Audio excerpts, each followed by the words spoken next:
चोरी की मूर्ति और 1 हफ्ते की मोहलत। Birbal traps the royal thief. Akbar Birbal story. Delhi के शाही महल में एक दुर्लभ सोने की मूर्ति रखी थी। कहा जाता था कि वह मूर्ति राज्य की समृद्धि और सम्मान का प्रतीक है। उसकी सुरक्षा के लिए दिन-रात सैनिक तैनात रहते थे। लेकिन एक सुबह जब महल का खजाना खोला गया तो वह कीमती मूर्ति गायब थी। पूरे महल में हड़कंप मच गया। सम्राट अकबर क्रोधित हो उठे। उन्होंने तुरंत सभी पहरेदारों और कर्मचारियों को दरबार में बुलाया। किसी के पास कोई जवाब नहीं था। हर कोई खुद को निर्दोष बता रहा था। अकबर ने घोषणा की, यदि 7 दिनों के भीतर चोर नहीं मिला तो सभी पहरेदारों को कठोर दंड दिया जाएगा। यह सुनकर सभी घबरा गए। तभी बीरबल आगे बढ़े और बोले, जहांपनाह, मुझे केवल 1 सप्ताह की मोहलत दीजिए। मैं असली चोर को आपके सामने ले आऊंगा। अकबर ने बीरबल पर भरोसा करते हुए उन्हें 7 दिन का समय दे दिया। बीरबल ने पहले दिन महल के हर कोने का निरीक्षण किया। उन्होंने देखा कि ताले नहीं टूटे थे और खिड़कियां भी सुरक्षित थीं। इसका मतलब साफ था कि चोरी किसी ऐसे व्यक्ति ने की थी जिसे महल के अंदर आने जाने की पूरी अनुमति थी। दूसरे दिन बीरबल ने सभी कर्मचारियों से अलग-अलग पूछताछ की। सभी की बातें लगभग एक जैसी थी, लेकिन एक सेवक बार-बार अपनी बात बदल रहा था। फिर भी उसके खिलाफ कोई पक्का सबूत नहीं था। तीसरे दिन बीरबल ने शहर के सुनारों और व्यापारियों पर गुप्त नजर रखवाई। उन्हें शक था कि इतनी कीमती मूर्ति बेचने की कोशिश कोई न कोई जरूर करेगा, लेकिन कोई सुराग नहीं मिला। चौथे दिन बीरबल ने एक नई योजना बनाई। उन्होंने पूरे महल में यह खबर फैला दी कि राजकक्ष में असली मूर्ति जैसी दिखने वाली एक और मूर्ति रखी गई है। साथ ही यह भी कहा गया कि केवल सम्राट और बीरबल जानते हैं कि असली कौन सी है। यह खबर सुनते ही असली चोर बेचैन हो गया। उसे लगा कि यदि नकली और असली की पहचान हो गई तो वह पकड़ा जाएगा। 5वें दिन बीरबल ने गुप्त रूप से कुछ सैनिकों को उस संदिग्ध सेवक पर नजर रखने का आदेश दिया। रात के समय वह सेवक चोरी छिपे महल के पुराने तहखाने की ओर गया। सैनिकों ने यह बात तुरंत बीरबल को बताई। 6ठे दिन बीरबल स्वयं तहखाने पहुंचे। वहां एक दीवार के पीछे मिट्टी खोदने के निशान थे। जब जगह की खुदाई की गई तो कपड़े में लिपटी वही कीमती मूर्ति बरामद हो गई। 7वें दिन दरबार सजाया गया। बीरबल ने मूर्ति सबके सामने रख दी। फिर उन्होंने उस सेवक को बुलाया और शांत स्वर में पूछा, अब भी क्या तुम खुद को निर्दोष कहोगे? सेवक घबरा गया। उसके चेहरे का रंग उड़ गया।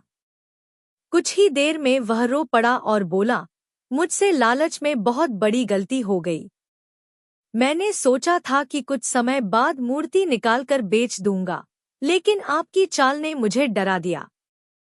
सम्राट अकबर ने बीरबल की बुद्धिमानी की प्रशंसा की और कहा, बीरबल, तुमने बिना किसी निर्दोष को सजा दिए। दरबार में अपराध स्वीकार करने के बाद भी बीरबल पूरी तरह संतुष्ट नहीं थे। उन्हें लग रहा था कि इतना बड़ा षड्यंत्र एक अकेला सेवक नहीं कर सकता। उन्होंने सम्राट अकबर से कहा, जहांपनाह, मुझे लगता है कि इस चोरी के पीछे कोई और भी है। अकबर ने पूछा, क्या तुम्हें ऐसा क्यों लगता है, बीरबल? बीरबल बोले, महाराज, जिस तहखाने में मूर्ति छिपाई गई थी, वहां तक पहुंचना आसान नहीं था। किसी अंदरूनी व्यक्ति ने इसकी योजना पहले से बनाई होगी। सम्राट ने बीरबल को आगे की जांच की अनुमति दे दी। अगले दिन बीरबल ने उस सेवक से अकेले में बातचीत की। पहले तो वह चुप रहा, लेकिन जब बीरबल ने उसे भरोसा दिलाया कि सच बोलने से उसकी सजा कम हो सकती है, तब उसने धीरे-धीरे पूरी कहानी बतानी शुरू की। उसने बताया कि महल का एक लालची अधिकारी कई महीनों से उस मूर्ति पर नजर रखे हुए था।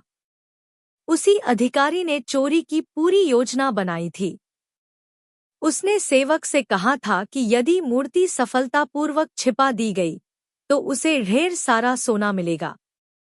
लेकिन सेवक के पास कोई सबूत नहीं था। इसलिए बीरबल ने एक नई योजना बनाई।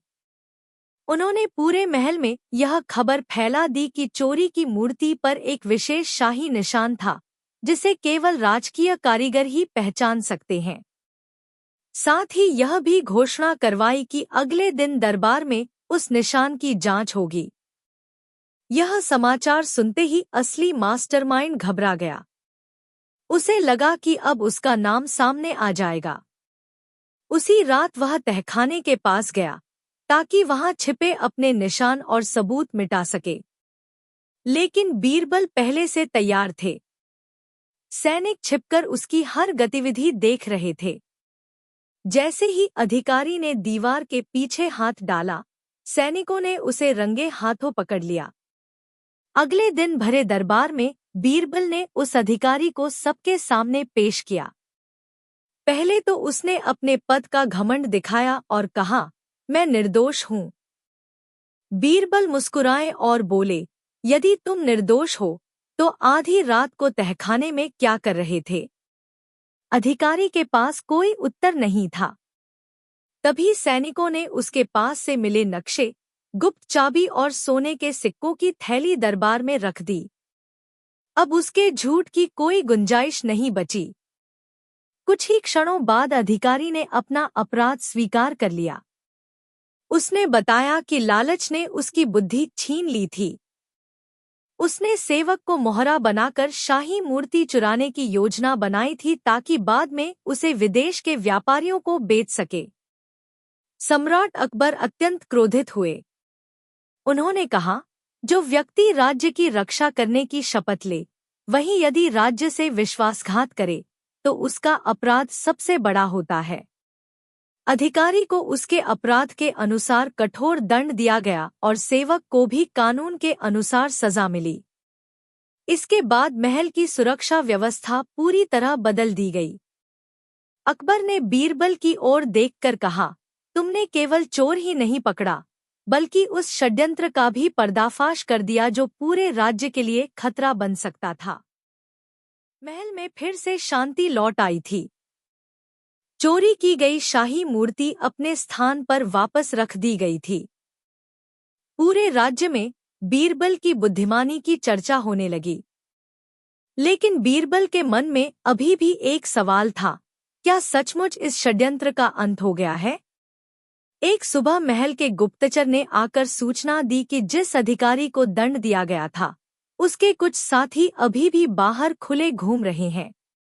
वे शाही खजाने की जानकारी दुश्मन राज्य तक पहुंचाने की कोशिश कर रहे थे। बीरबल ने तुरंत सम्राट अकबर को सारी बात बताई। अकबर ने कहा, यदि यह सच है तो उन्हें तुरंत पकड़ना होगा। बीरबल ने जल्दबाजी करने के बजाय एक नई योजना बनाई।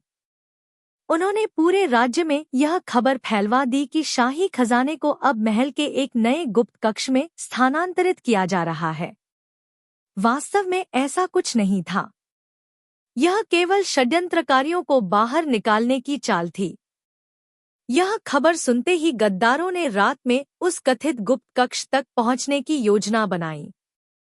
उन्हें विश्वास था कि इस बार वे सफल हो जाएंगे। लेकिन उस रात महल के चारों ओर बीरबल के विश्वसनीय सैनिक पहले से ही छिपे हुए थे। जैसे ही संदिग्ध लोग गुप्त रास्ते से अंदर घुसे, सैनिकों ने उन्हें चारों ओर से घेर लिया। बिना किसी संघर्ष के सभी गिरफ्तार कर लिए गए। अगले दिन भरे दरबार में उनसे पूछताछ की गई। पहले तो वे चुप रहे, लेकिन जब उनके पास से मिले गुप्त संदेश, नक्शे और सोने की अशर्फियां सबके सामने रखी गईं, तो उन्होंने अपना अपराध स्वीकार कर लिया। उन्होंने बताया कि उनका उद्देश्य केवल मूर्ति चुराना नहीं था। वे राज्य की सुरक्षा व्यवस्था की जानकारी दुश्मन तक पहुंचाकर पूरे राज्य को कमजोर करना चाहते थे। चोरी की मूर्ति तो केवल उनकी बड़ी योजना का पहला कदम थी। यह सुनकर पूरा दरबार स्तब्ध रह गया। सम्राट अकबर ने गंभीर स्वर में कहा, यदि बीरबल समय रहते सच्चाई तक न पहुंचते तो राज्य को बहुत बड़ा नुकसान हो सकता था। अकबर ने सभी दोषियों को कानून के अनुसार कठोर दंड देने का आदेश दिया। साथ ही उन्होंने पूरे राज्य की सुरक्षा व्यवस्था मजबूत करने और ईमानदार अधिकारियों को सम्मानित करने की घोषणा की। इसके बाद सम्राट ने बीरबल को दरबार के बीचों बीच बुलाया। उन्होंने अपने हाथों से उन्हें सम्मान की शाही पोशाक, सोने की मुद्राएं और एक विशेष सम्मान पत्र भेंट किया। अकबर बोले, बीरबल, तुम्हारी सबसे बड़ी ताकत तुम्हारी बुद्धि नहीं, बल्कि सत्य और न्याय के प्रति तुम्हारी निष्ठा है। तुमने एक मूर्ति ही नहीं, पूरे राज्य की प्रतिष्ठा बचाई है।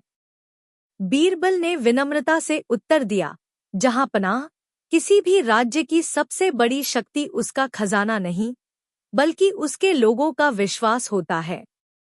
जब न्याय जीवित रहता है, तब राज्य भी सुरक्षित रहता है। पूरे दरबार में बीरबल की जय के नारे गूंज उठे। उस दिन के बाद किसी ने भी शाही खजाने पर बुरी नजर डालने का साहस नहीं किया।